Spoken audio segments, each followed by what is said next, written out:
Well, we have shared many stories about stressful working conditions for healthcare workers during this COVID-19 pandemic. We thank you for staying with us at 5:30. I'm Brad Johansson. And I'm Darlene Hill. The union representing nurses at OSU Wexner Medical Center took the extraordinary step this week of filing a workplace safety complaint against the hospital. NBC4 reporter Ted Hart explains some nurses are now speaking out against the union complaint.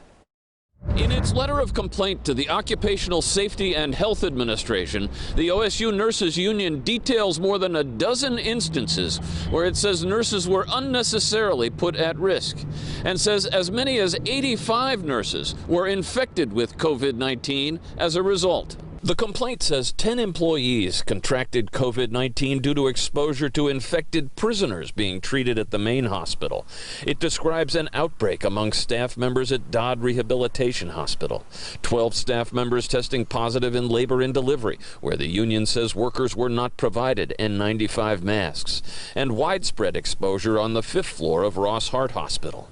The nurses union says this is the first time it has ever filed a complaint against the hospital with OSHA. We really feel at this point we need help. We need somebody else to step in and tell the hospital, you need to do what's right and protect the employees. NBC4, though, heard from a number of OSU nurses who say that the union's allegations are an embarrassing exaggeration. It's absolutely humiliating.